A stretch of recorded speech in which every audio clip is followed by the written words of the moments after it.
DVB Digital Fast. Hello and welcome to the DVB Newsroom. I'm Nora. Joining me today is Aung Naing Soe, a journalist, documentary filmmaker, and new author from Myanmar.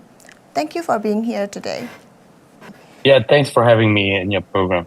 You have recently published a book, co-authored with Joe Freeman, called Frontline Poets, The Literary Rebels Taken on Myanmar's Military. Tell me, why did you and Joe want to publish this book? We recently published a book called Frontline Poets.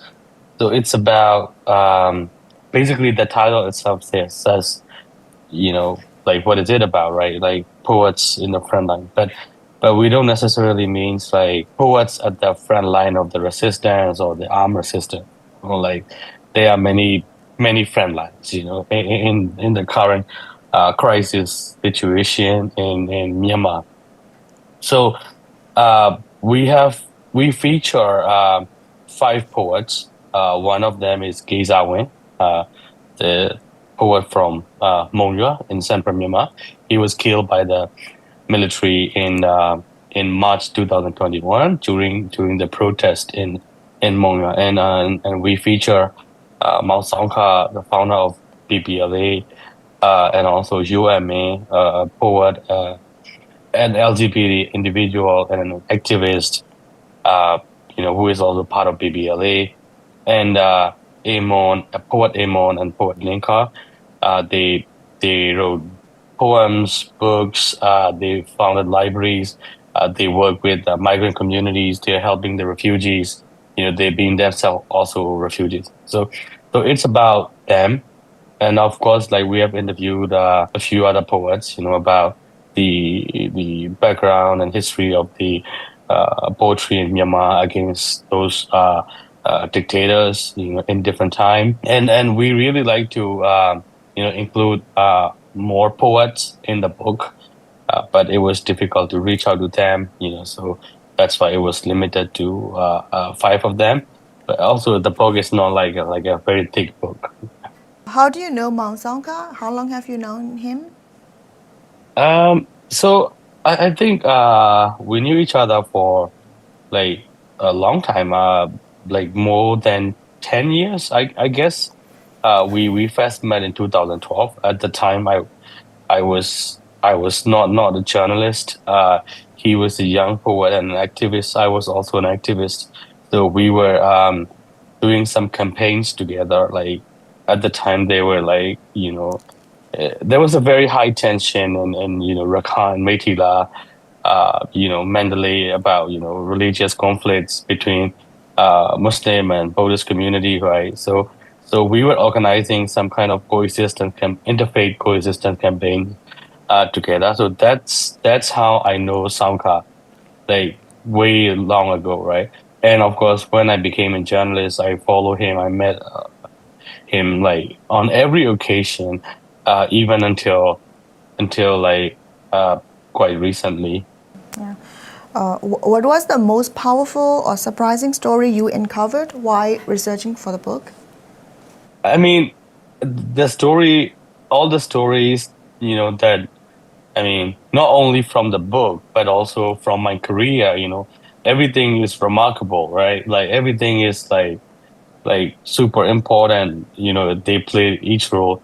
But if you ask me about the book, I was really fascinated with the story of Yoame. So she is the political officer of BPLA at the moment. Uh, but she originally came from student activist background from Monua. I think she was the chairperson of the Technological University of Monua, the student union, and she's very sweet. There are a lot of things that I like about her. So yeah, I mean, she came from quite a comfortable family, but she chose to be part of this struggling resistance. She is a LGBT individual. She loves trees, and the favorite part of like her chapter is that she was telling me that she doesn't like to have guns. Like she hates to hold guns. But like she was telling me in in a whole BBLA army uniform. So I think that part was like really powerful for me. Yeah, that was my favorite piece of story. What is BBLA and can you elaborate? So BBLA stands for Burma People Liberation Army. They are one of the newly founded resistance army after the 2021 coup. It was founded by a poet and activist called Aung Soe. And now they have like more than 1,000 of volunteer soldiers, and they are taking grounds in Myanmar resistance scenario as well. You're also a journalist and documentary filmmaker. Are you working on any films or stories at the moment based on Myanmar poets or Right. artists on the front line? There is a feature length documentary film that I am working on. It's called When a Poet Goes to War. So the title itself tells the story. Uh, like what is it about, right? So I feature a couple of poets, including Mao Sangka, Yuame. They were part of the book as well, and in the film there will be a few more young people and other poets too. So it's about basically it's a story of like poets in the resistance, against the army. They were pushed to be, holding guns. They just like to chill and take it easy in their life. But in Myanmar, poets are always, they have to take frontline positions. Whenever we have that kind of struggles, and also it's about like young people, like who are sacrificing their lives. For example, poets like Mao Sangka, he is not like a Gen Z. He's a 90s kid like us, right? Like we're approximately in the same age. So he's 33 or 34. So this film also talks about like soldiers from BBLA. They are very young. They're Gen Zs. They grew up in Yangon or like other urban cities together with mobile phones and high-end technologies, internet and everything. But now they're in the very remote jungle. They still enjoy their daily lives. Of course, they lose their friends. They left their families. They struggle for this revolution. So the film it's about them. Uh, but it's not finished. We still need like around one more year to end it. We shot most of the footage in Myanmar already. Now we are in the process of like working on the script and editing. Do you see art as a form of resistance? Why do you think it matters in a time of crisis?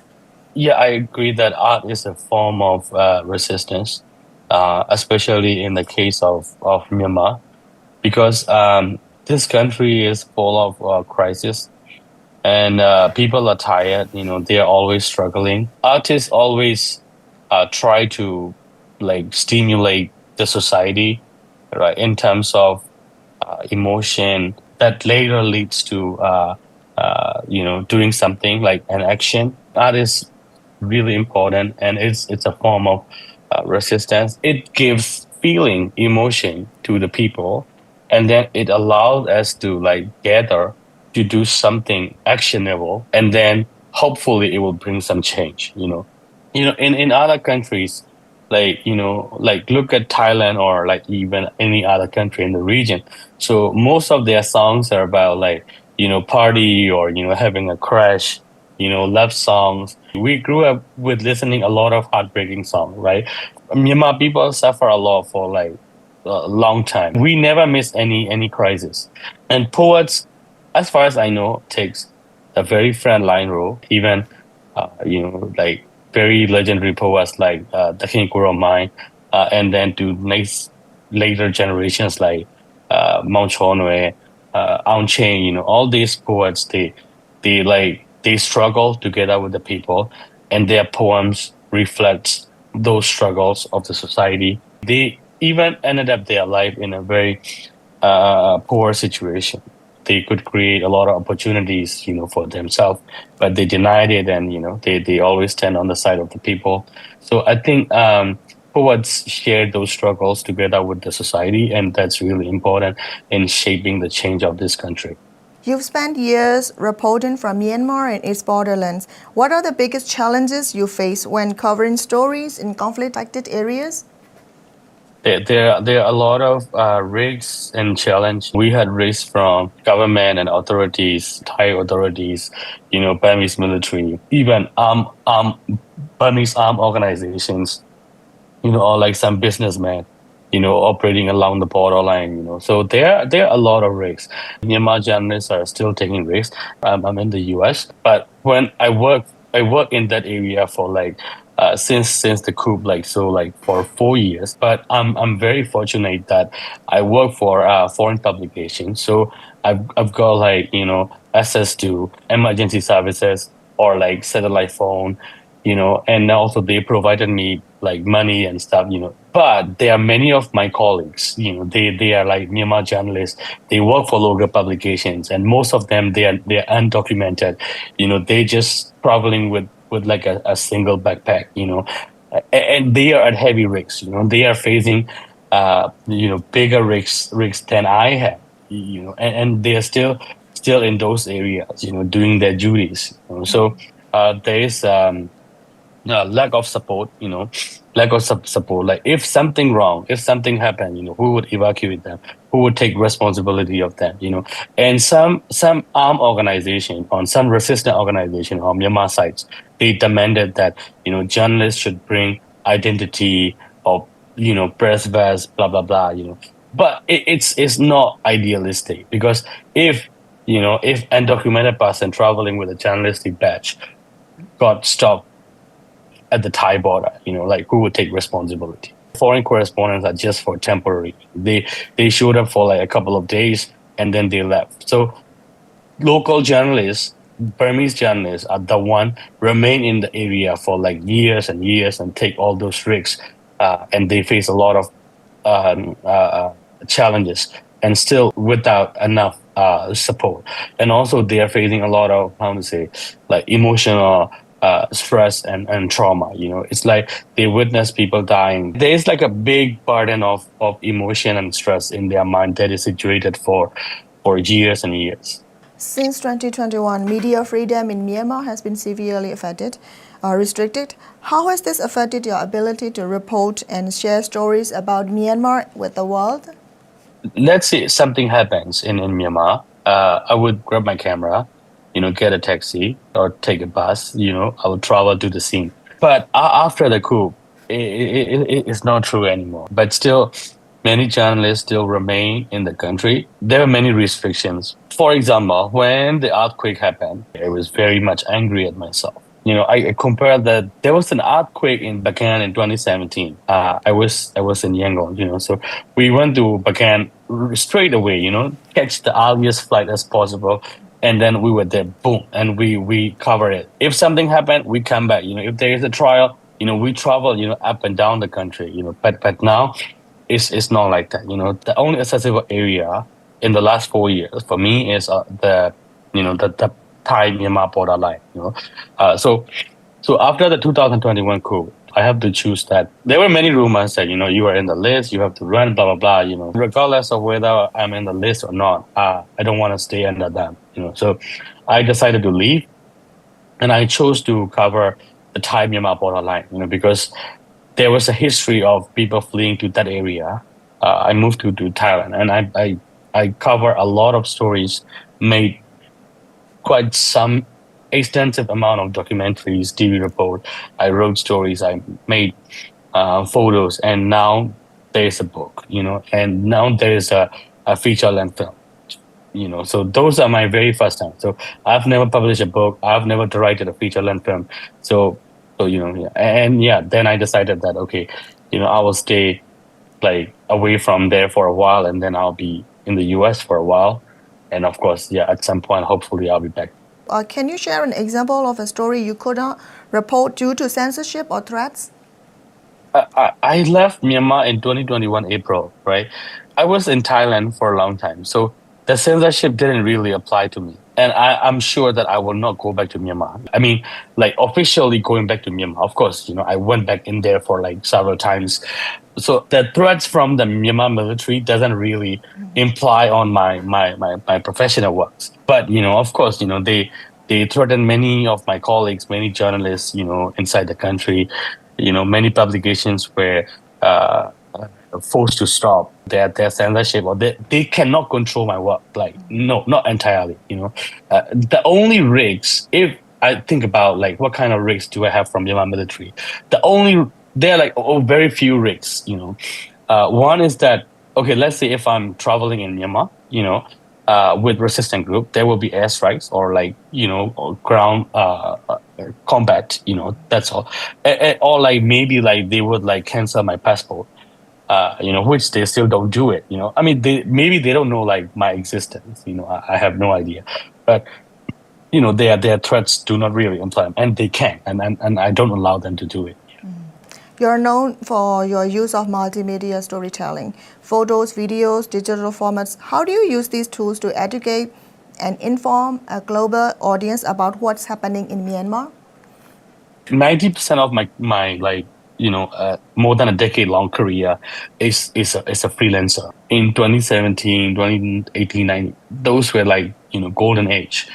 I could pitch stories to like many publications. When the coup happened in 2021, it was kind of the same. Sometimes we do not reach out to anyone. Foreign editors, they assign us in 2023, 2024, like no one cares. Like no one really cares. There are a lot of like crisis all over the world, and Myanmar issue is somewhere like sitting quietly in the corner. And also there's like a funding crisis and everything. So I have to like shift my focus to work with some NGOs.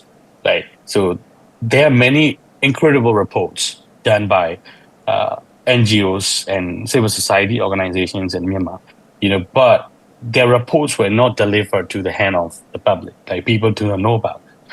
So I had an idea that, okay, I would interpret those like amazing research reports to multimedia stories, and then we will convey to the public. So that's what I did.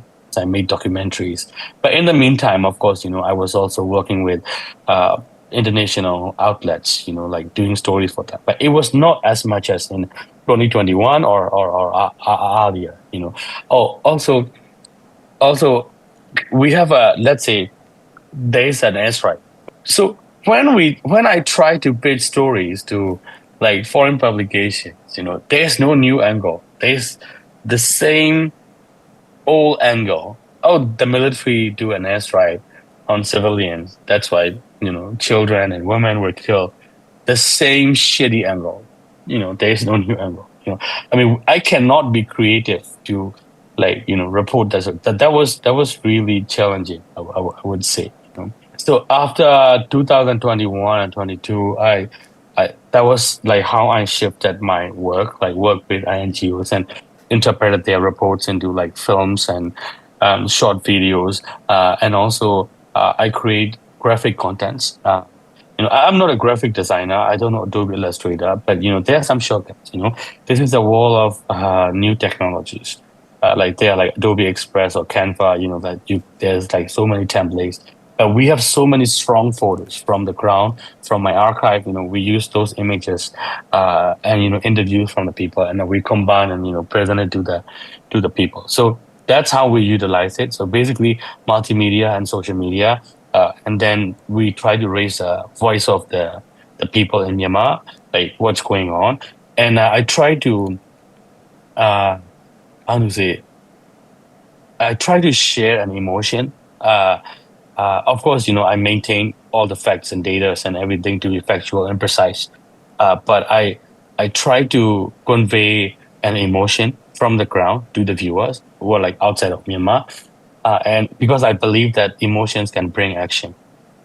That's how I figure out my work. Yeah, thank you. Looking ahead, what do you think the future holds for independent media in Myanmar, given the drastic reduction in funding from the US?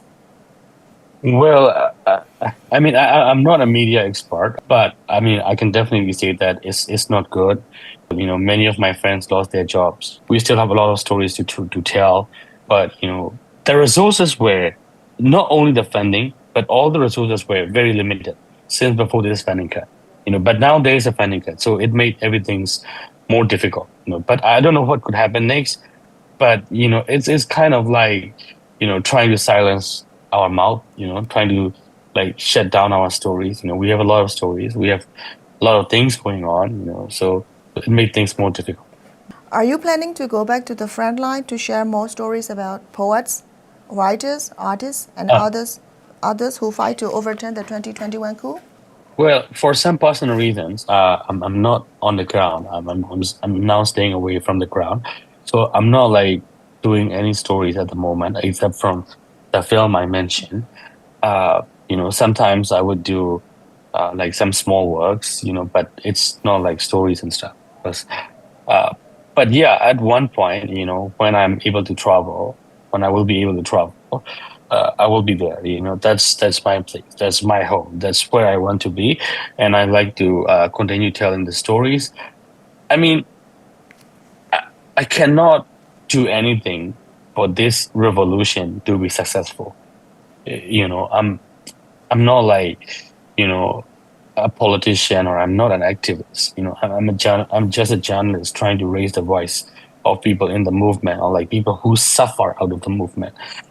So I cannot do anything for the revolution, but I love people in the movement. They are like my friends. I mean, even like I interviewed them for like 2 or 3 times. I love them. I believe in them. Like they are from the very grassroots layer of the whole movement. So I want to see them again. I want to be with them again. So I'll be there. Yeah. Before we wrap up, is there a message you would like to share? Well, so this is for DVB English, right? So it's for international audience who are interested and care about Myanmar. So please continue your support for Myanmar. Like please continue your support to Myanmar journalists, Myanmar activists. Even including DVB, any other organizations like DVB. So please continue your support to Myanmar. I mean, support doesn't mean like only financial support. Like it's hard to like do financial support. I understand. So it's like you can keep messaging your Burmese friend.